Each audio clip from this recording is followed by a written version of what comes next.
అయ్యా మంగళసూత్రధారం కానివ్వండి. ఓం మాంగళ్యం తంతునానేన మమ జీవన హేతునా కంఠే పద్మాని శుభగే త్వందేవ శరదాం శతం మాంగళ్యధారణ ముహూర్తస్సు ముహూర్తోస్తు.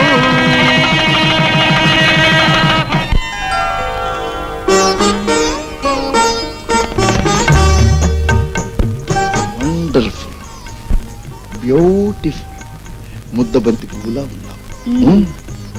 అబ్బబ్బబ్బా, కానీ ఆ ఒంటి మీద నగలే బాగాలేవు. ఏమిటండి? అవును, అతి సుకుమారమైన నీ శరీరం మీద ఈ చీర నగలు మోటుగా లేవు. చూడు, ఆడవాళ్లకు అలంకారాల మీద మోజు ఉండకూడదు. అదేమిటండి, ఆడదానికి అలంకరణే అందం అన్నారు. ఎవడన్నాడు గాడిదే? ఈ విషయం నీకెలా చెప్పాలో నాకేం తెలియటం లేదు. జంతువులు పక్షులు చూడు ఎంత హాయిగా జీవిస్తున్నాయో. చిలకమ్మ గోరువంక దగ్గరికి పెడుతుంది, చీర కట్టుకునే పెడుతుందా? కాకమ్మ కాకి దగ్గరికి పెడుతుంది, జాకెట్ తొడుక్కునే పెడుతుందా? నో. ఆడపిచ్చుకు మగపిచ్చుకు దగ్గరికి పెడుతుంది, నగలు పెట్టుకునే పెడుతుందా? ఏమిటండి మీరు అనేది? ఉన్నదే అంటున్నాను. మనకంటే పక్షులు జంతువులే ఈ విషయంలో నయమంటాను. ఎప్పుడూ అనురాగంగా కలసిమెలసి ఉల్లాసంగా ఉంటాయి. ఒళ్ళు దాచుకోకూడదు.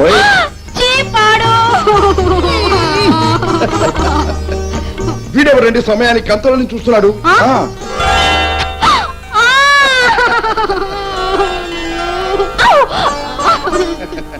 కూర్చో. చూడబాయ్, ఇవాళ దినపత్రిక చదివావా? నువ్వెక్కడ చదువు? టైం అంతా చీరగట్టుకోవటం నగలు పెట్టుకోవడంతోనే సరిపోయి. చూడు, డాక్టర్ ముద్దులభాయ్ పటేల్ అనే దివ్యజ్ఞాన సంపన్నుడైన శాస్త్రకారుడు ఒకడు ఒక మహత్తరమైన విశేషాన్ని కనిపెట్టి యావత్ ప్రపంచానికి భారతదేశం తరఫున బహుమతిగా ఇచ్చాడు. ఏమిటండి అది? ఇది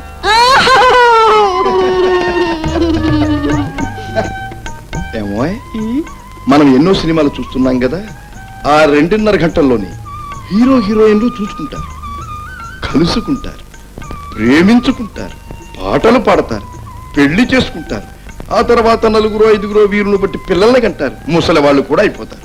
2.5 గంటల్లోనే వాళ్ళు ఇన్ని పనులు చేయగలిగినప్పుడు ఈ పనులన్నీ మనం వారం రోజుల్లో చేద్దాం.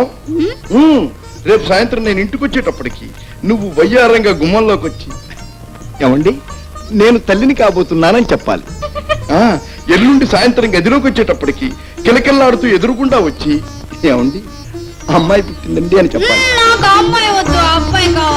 సరే, అబ్బాయి పేరేం పెడతాను చెప్పు. పెద్దానికి 7 కోట్ల వాడిని చంపేస్తున్నారు. ఇప్పటికే తాలూకాకి 7 లక్షలు, జిల్లాకి 70 లక్షల మంది వెంకటేశ్వరరావులు విరిశారు. ఇంకా పేరెందుకు? నీ పేరు నా పేరు కలిసి వచ్చేట్టు చెప్పు. తులసిరావుని పెడదాం. తులసిరామ్. ఒకవేళ ఆడపిల్ల పుడితే రామ తులసి పెడదాం. రామ తులసి. Very good. మనకి పిల్లలు పుట్టారు, పేర్లు కూడా పెట్టుకున్నాం. ఆకుచాటు పిందె తడిసే, కొమ్మచాటు పువ్వు తడిసే, ఆకుచాటు పిందె తడిసే, కొమ్మచాటు పువ్వు తడిసే, ఆకాశ గంగొచ్చింది, అందాలు ముంచెత్తింది, గోదావరి పొంగొచ్చింది, కొంగుల్ని ముడిపెట్టింది.